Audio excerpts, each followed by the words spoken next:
The Joe Rogan Experience. There's a thing that keeps getting repeated, and it's that we only have 60 more seasons left in our topsoil. This is a thing that gets repeated almost as if there's no solution to this, that because we have to feed so many people, we're doomed.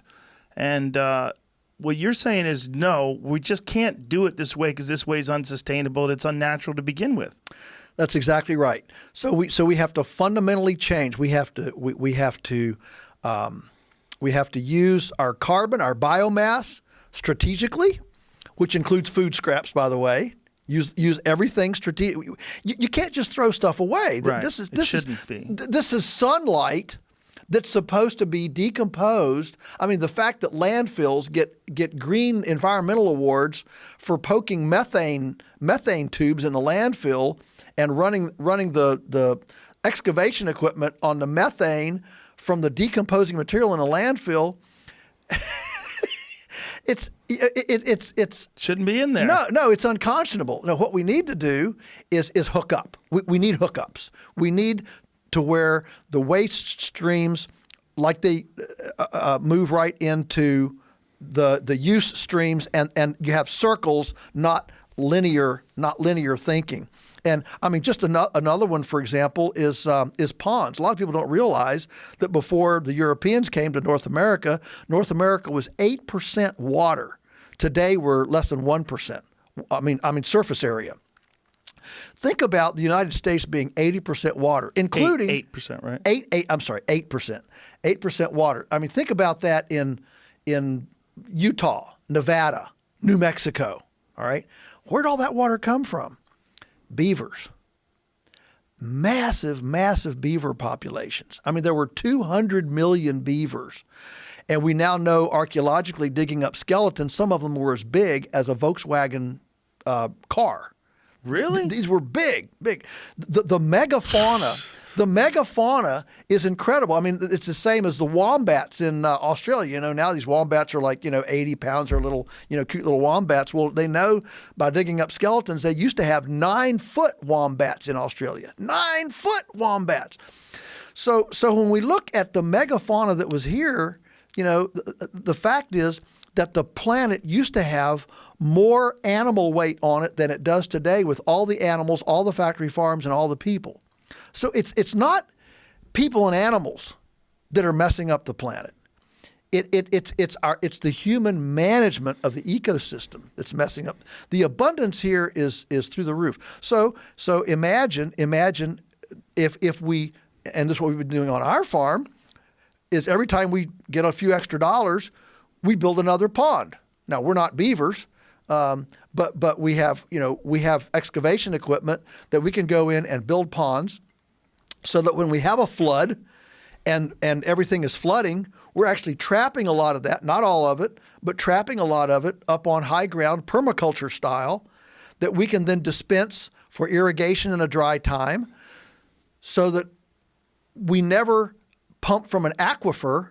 That's the commons. When you pump from an aquifer, you're depleting the commons. But if you're reducing flooding and using that in a drought to keep vegetation growing when there's so much sunlight, then you're actually increasing the commons. And we believe very strongly that as a result of our farming, we should not be depleting the commons. We should be increasing the commons. As a result of there should be more soil, more water, more breathable air, more wildlife, more pollinators, more.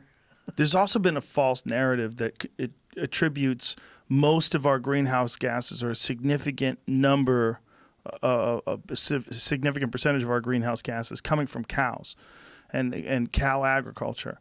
And one of the things that they found through using satellite imaging, and when they're trying to detect methane, they're finding it's landfills.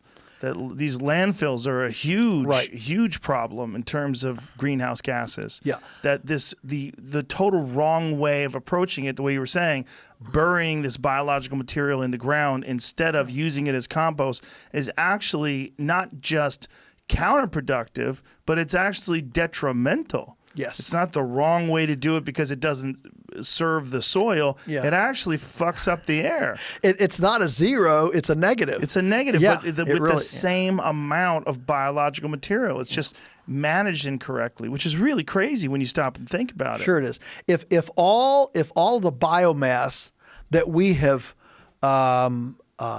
what's the word? Non-leveraged or thrown away. If all the biomass we've thrown away in the last 100 years, if it had instead been leveraged for soil building, feeding chickens, whatever, today we would not have all that methane, and today we would have soils that would be a lot richer, and we would have, better earthworm populations. We'd have a tremendous amount of soil, maintained soil abundant fertility. And so the beautiful thing is that this is not that difficult to bring back. I've been preaching this message, all my life, and it's exciting to now suddenly have people stepping back and realize, wow, we just kind of put a pause button, and there are now dolphins in Venice again. There's, in Shanghai, you can see across the street, Right. oh, there's blue. How about L.A.? Yeah, L.A. Amazing air pictures, quality. amazing pictures. So the when people say, let's get back to normal,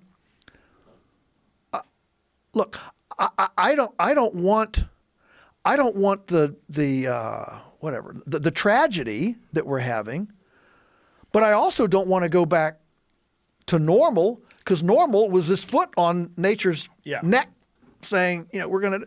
So that's where you start saying, well, what does the future look? What could a future look like? And that's where we start talking about decentralization, integration, integrating all of our streams, and large scale change. Oh, like really large, very scale large change. scale, very disruptive, But everybody has a job. Everybody has a new thing. My thing about the carbon economy, of course, we're there in that hardwood region of Virginia, near the Blue Ridge Parkway, Shenandoah National Park, all that stuff. And the federal forests are atrocious. Dead trees.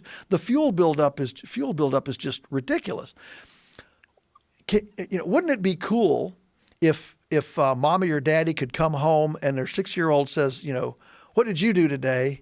And mommy and daddy are able to say, well, we stewarded, 5 acres up on Jack Mountain and kept it from having a fuel load to burn, and took that biomass so that a farmer could feed his earthworms, so there'd be soil for your future. There will be abundance and soil for your future. What an affirming, sacred, righteous vocation that would be. And it would affirm people who want to work outside and have calluses and blisters on their hands. We've spent a couple generations marginalizing what we call blue collar people.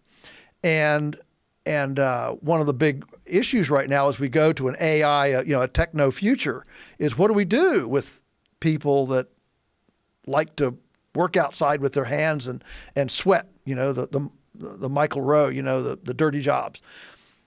I'm suggesting that a carbon economy is one of many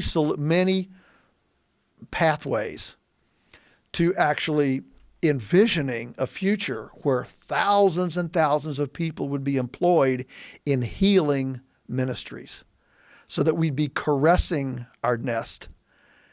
So many times the idea in agriculture and the farming community is that nature is nature's a reluctant partner, that we've got to get them in a wrestling hold. We got to dominate and conquistador, and we're going to make you, we're going to push you. When actually nature is a benevolent lover that just wants to be caressed. And we haven't put attention on caressing in the right places for a long time.